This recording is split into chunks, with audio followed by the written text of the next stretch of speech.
Kumusta? Maligayang pagdating. I-enjoy ang kwento, mag-subscribe at i-on ang notifications. Puno ng tawanan at magagang sandali ang relasyon ni John at Clara. Karaniwan na sa kanilang mga gabi ang mga kwentuhang walang bigat, mga biruan at paminsan-minsan ilang kopita ng alak.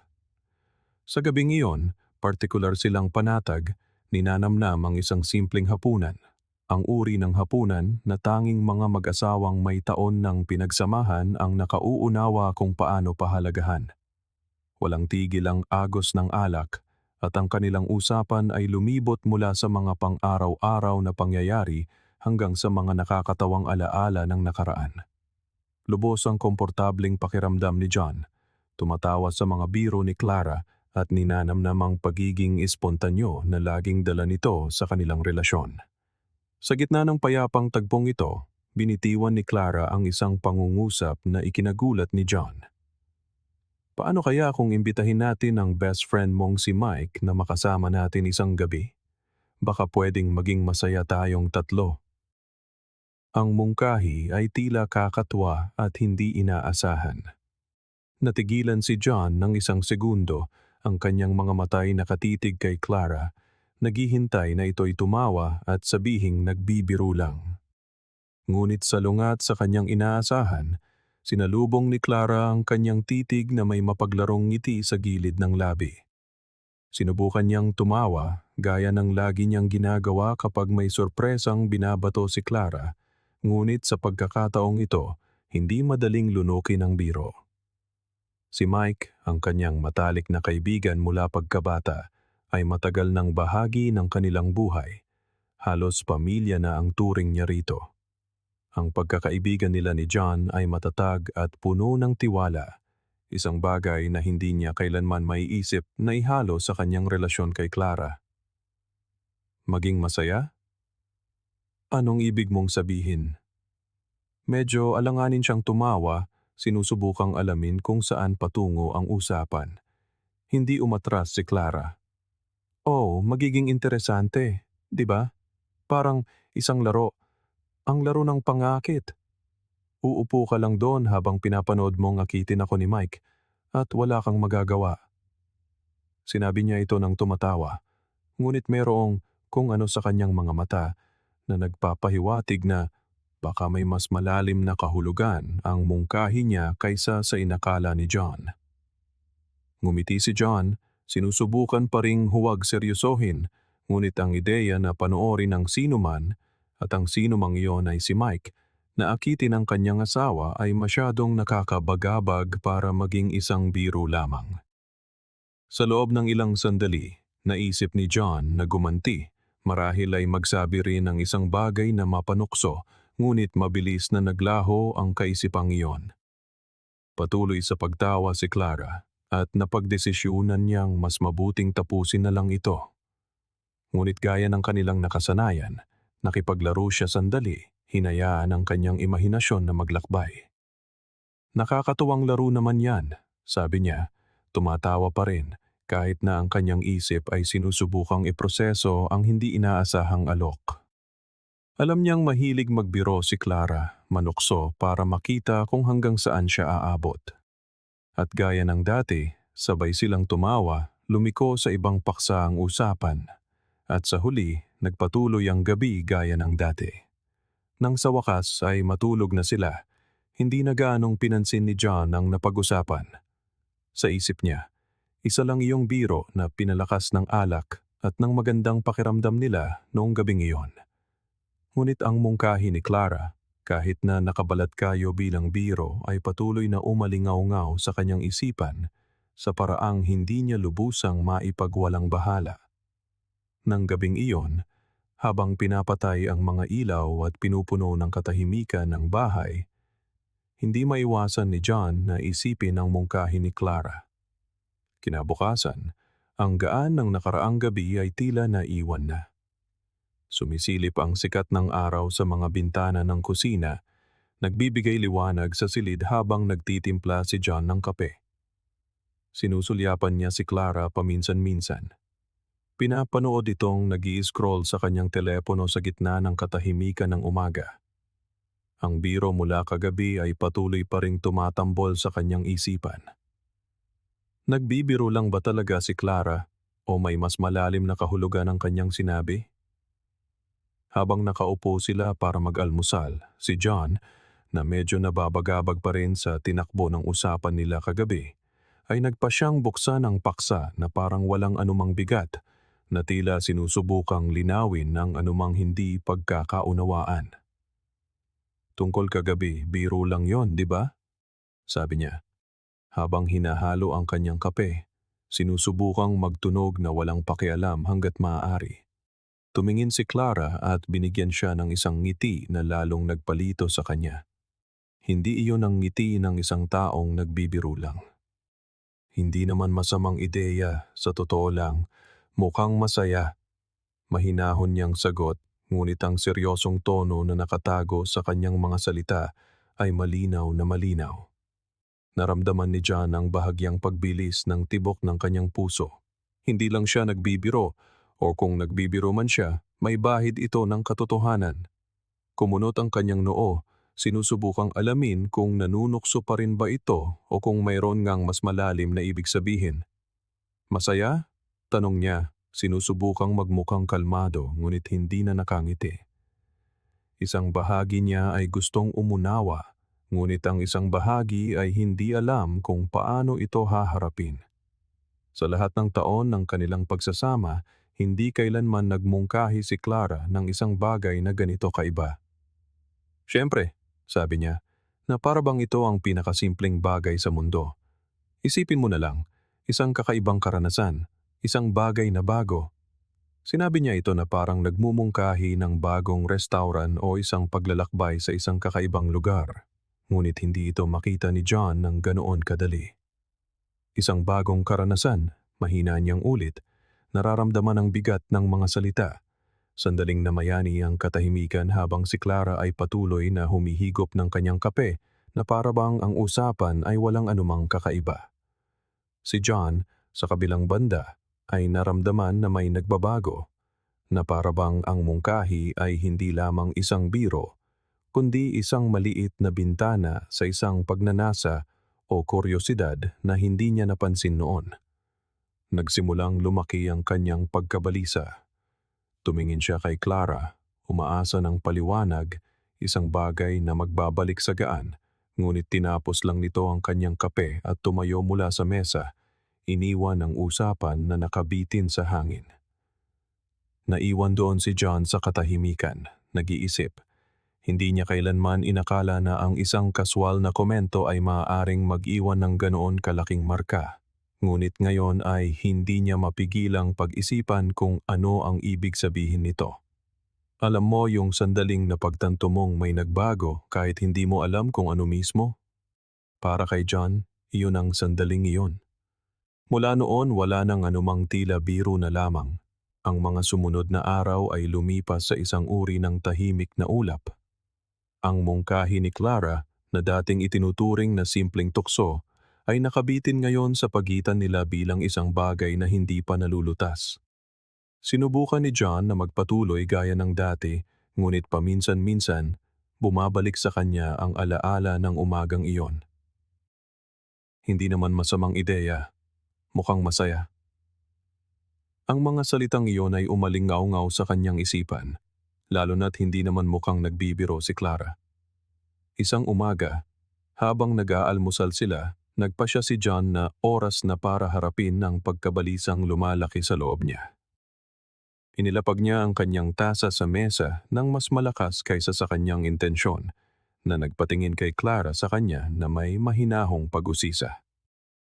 Walang paligoy-ligoy, nagtanong siya, "Seryoso ka ba?"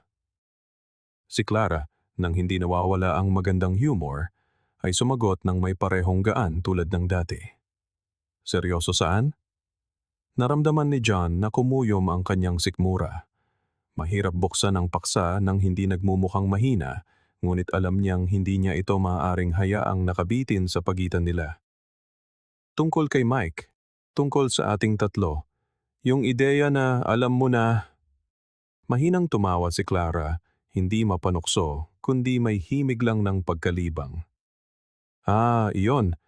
Siyempre hindi ako 100% seryoso, pero hindi ko rin naman nakikita kung bakit hindi tayo dapat sumubok ng bago John. Tumingin siya sa kanya na may kislap sa mga mata, na para bang nagmumungkahi ng isang bagong pakikipagsapalaran para sa kanilang dalawa.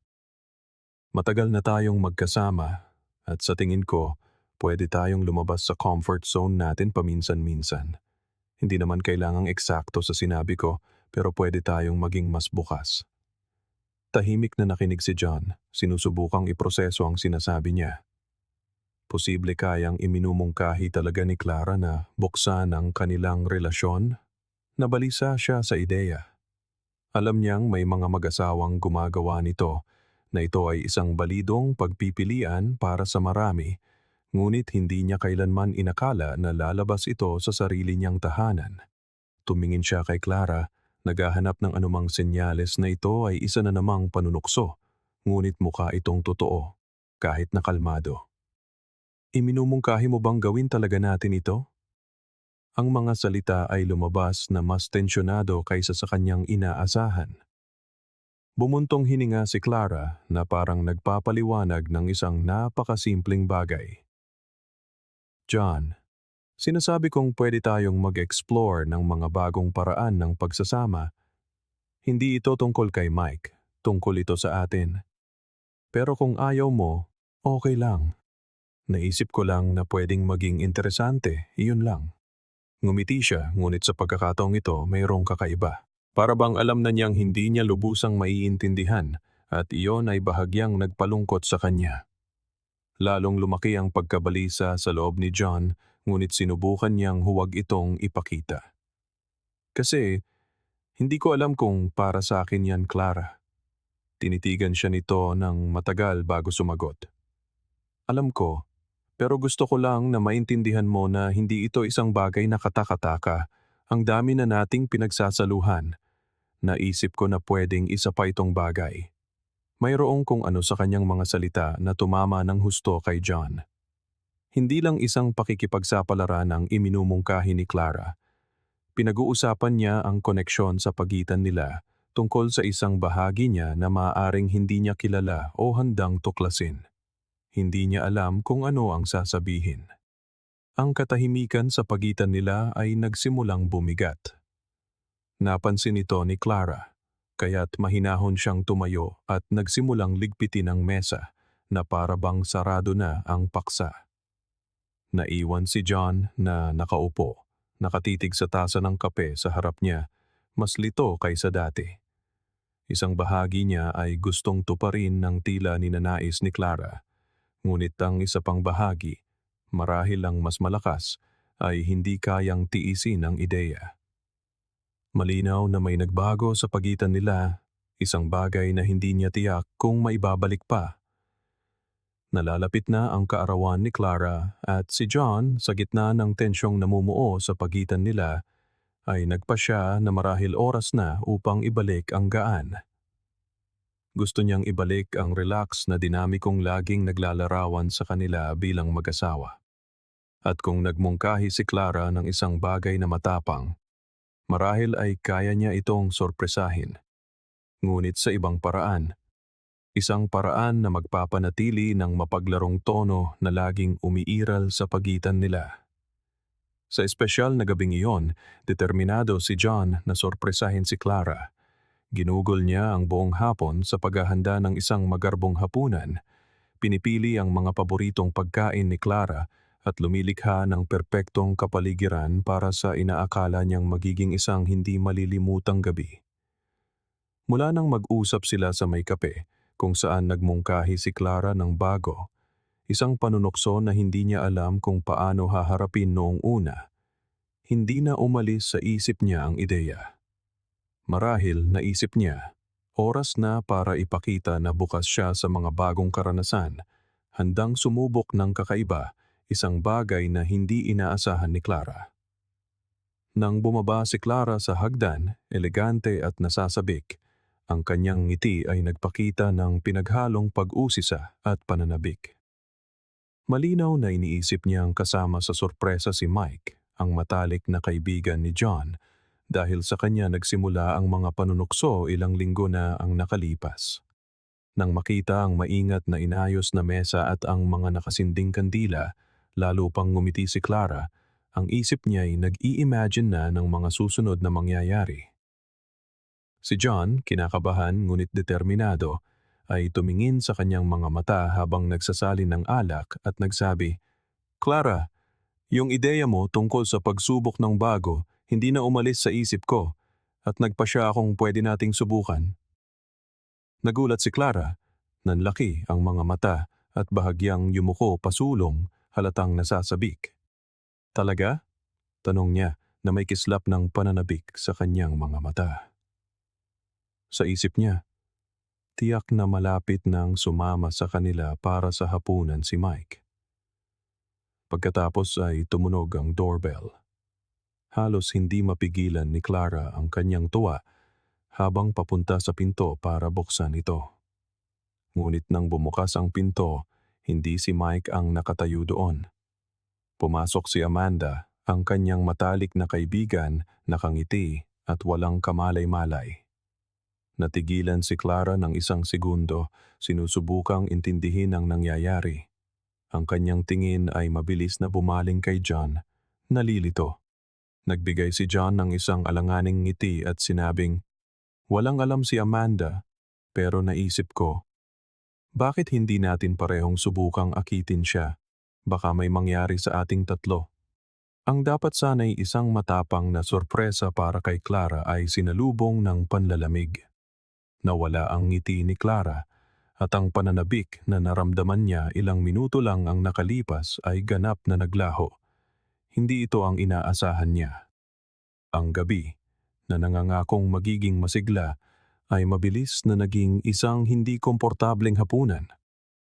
Halos hindi nagsalita si Clara, ang kanyang tingin ay nagpapalipat-lipat sa pagitan ni Amanda na walang kaalam-alam sa nangyayari at ni John na hindi matagumpay na sinubukang panatilihing magaan ang usapan. Si Amanda, na laging mapagmasid, ay nagsimulang mapansin ang tensyon sa hangin. Ang tawa ni Clara, na dati walang kahirap-hirap, ay ganap na wala at ang mga usapan ay dumaloy sa isang kakaibang pilit na paraan. Lalong bumigat ang kapaligiran sa mesa. Sa pakiramdam na mayroong talagang mali, nagpasya si Amanda na huwag nang patagalin ang sitwasyon. "Mukhang gabi na, aalis na ako," magalang niyang sabi ngunit halatang hindi komportable. Tahimik siyang inihatid ni na Clara at John sa pinto. Pagkaalis ni Amanda, ang katahimikan sa loob ng bahay ay lalong naging matingkad. Sa wakas ay binasag ni Clara ang katahimikan, ang kanyang boses ay malamig at puno ng pagkadismaya. "Iyan ang ideya mo, si Amanda? Seryoso ka, John?" Sinubukan niyang magpaliwanag, sinasabing sinusubukan lang niyang sundin ang kanyang mungkahi, ngunit tila hindi na handang makinig si Clara. Ang inakala niyang isang matapang at masayang sorpresa ay naging kabaligtaran. Isang gabi ng pagkadismaya at hindi pagkakaunawaan. Pagkaalis ni Amanda, ang katahimikan sa loob ng bahay ay halos nahahawakan. Nakatayo si Clara sa sala, nakatingin sa kawalan. Kitang-kita ang pagkadismaya sa kanyang mukha at alam ni John na lumagpas siya sa isang hangganan. Sinubukan niyang lapitan ito na may halong pagsisisi at pagkalito. "Clara, sinusubukan ko lang gawin ang iminungkahi mo. Akala ko iyon ang gusto mo," sabi niya. Ang kanyang boses ay puno ng kawalan ng katiyakan. Huminga ng malalim si Clara. Ipinulupot ang mga braso sa kanyang dibdib na para bang sinusubukang protektahan ang sarili mula sa sakit na nararamdaman. "Gusto kong maintindihan mo, John. Gusto kong mapagtanto mo kung ano talaga ang sinasabi ko nang gawin ko ang mungkahi na iyon." Sa wakas ay tumingin siya sa kanya, ang kanyang mga mata ay sumasalamin sa sakit ngunit pati na rin sa isang mas malalim na kalungkutan na para bang may nasira sa pagitan nila noong gabing iyon. "Hindi ito tungkol sa ibang tao. Hindi kailanman ito tungkol doon. Gusto kong muling kumonekta tayo sa ibang paraan. Tayong dalawa lang." Si John, natulala, ay nanahimik ng ilang segundo. Sinusubukang iproseso ang sinasabi niya. Pero sinabi mong sumubok ng bago. Akala ko gusto mong buksan ang relasyon, sumubok ng ibang bagay. Hinawakan niya ang kanyang buhok, nadidismaya sa sariling hindi pagkakaunawa. Humiling si Clara, ang kanyang tono ngayon ay mas malungkot kaysa sa inis. Hindi, John. Gusto kong mag-explore tayo ng bago. Oo, pero sa pagitan natin. Tayong dalawa lang. Gusto kong makita kung nakikita mo pa ba ako, kung mayroon pa tayong spark na iyon. Hindi natin kailangan ng iba. Kailangan nating muling matuklasan ang sarili natin. Huminto siya, hinahayaang bumaon ng mga salita. Naramdaman ni John ang pagiging maliit, napagtanto kung gaano niya binaluktot ang kanyang intensyon. Ang hapunan na iyon, ang sorpresa kasama si Amanda, lahat ng iyon ay tila napakalayo sa koneksyon na tunay na hinahanap ni Clara. Pasensya na, Clara. Akala ko talaga ginagawa ko ang gusto mo. Bahagyang lumambot ang tingin ni Clara, ngunit mayroon pa ring hadlang sa pagitan nila. Alam kong wala kang masamang intensyon, John. Pero minsan pakiramdam ko nasa magkaibang wavelength tayo, na parang hindi mo na ako naiintindihan, na parang hindi na konektado ang mga gusto natin. Muling namayani ang katahimikan sa silid. Naramdaman ni John ang bigat ng mga salita ni Clara. At higit kailanman, tumama sa kanya ang kawalan ng saysay ng gabing iyon. Walang paraan para bawiin ang nangyari. Walang paraan para bawiin ang hindi pinag-isipang sorpresa. Ang tanging natira ay ang pakiramdam na nawalan siya ng isang mahalagang pagkakataon upang muling kumonekta kay Clara, upang tunay siyang maunawaan. Tumalikod si Clara at, nang walang anumang sinabi, umakyat sa silid tulugan. Naiwan si John na mag-isa. Ang tunog ng kanyang mga yapak ay umalingaw-ngaw sa buong bahay. Alam niya na ang pagkakamali ng gabing iyon ay hindi lamang tungkol sa sorpresa mismo, kundi sa kung paano, sa isang punto, ay tumigil siya sa pakikinig sa kung ano talaga ang gusto ni Clara. Ang bahay ay tila mas lalong walang laman ngayon, na parabang ang gabing iyon ay lumikha ng isang malalim na agwat sa pagitan nila, isang agwat na hindi sigurado si John kung kaya pa niyang tulayin. Nakatayo si John sa gitna ng sala, ang katahimikang nakapalibot sa kanya ay bumabalot sa kanya at hinayaan niyang maglakbay ang kanyang mga iniisip. Pinag-isipan niya kung paano naganap ang gabi, ngunit kasabay nito, isang kakaibang ideya ang lumitaw sa loob niya. Mahina siyang tumawa, isang halos mapait na tawa. Nakakatawa, no? Naisip niya. Noong si Mike ang sangkot, tuwang-tuwa siya, nakangiti, puno ng inaasahan. Pero ngayong si Amanda, na best friend niya, ibang-iba ang reaksyon. Ang kontradiksyon na ito ay nagpasiklab ng isang bagong apoy ng kuryosidad kay John. Kinwestiyon niya kung ano ba talaga ang nangyayari sa isip ni Clara. Handa ba siya sa isang matapang na karanasan kapag nararamdaman niyang siya ang may kontrol? O mayroon bang mas malalim isang bagay na hindi niya nakikita? Ang problema ba ay hindi tungkol sa sitwasyon mismo, kundi sa katotohanang si Amanda ang kasama? Naisip niya na may bahid ng pagkadismaya. Habang umiikot ang mga kaisipang ito sa kanyang isipan, isang bagong ideya ang nagsimulang mabuo. Alam ko na, bulong niya sa sarili na parabang nagbabalak. Sa kaarawan ko, tatanggapin kaya niya ang isang hiling tulad ng ginawa niya sa akin? Isang ngiti ang nabuo sa kanyang mga labi. Hihilingin ko ang isang relasyon sa pagitan ni Clara, Amanda at ako. Gusto kong makita kung paano siya magre-react. Baka sa wakas ay maintindihan niya ang sinusubukan kong gawin ngayong gabi. Ngunit habang lumitaw ang kaisipan, may mas malalim na bumagabag sa kanya. Ang panloob na boses na sinubukan niyang balewalain buong gabi ay sumisigaw na ngayon para marinig. Parabang alam niya sa kaibuturan na hindi nito malulutas ang anuman, na ang pagpapatuloy sa larong ito ng panunukso ay lalo lamang silang maglalayo. Gayunpaman, hindi niya mapigilan ang panloob na panunuksong ito. Ito ay halos isang paraan upang subukan kung hanggang saan kayang umabot ang kanilang relasyon. Nakatayo doon si John, hindi sigurado kung nadadala siya sa isang baliw na ideya o kung ito ba talaga ang gusto niya.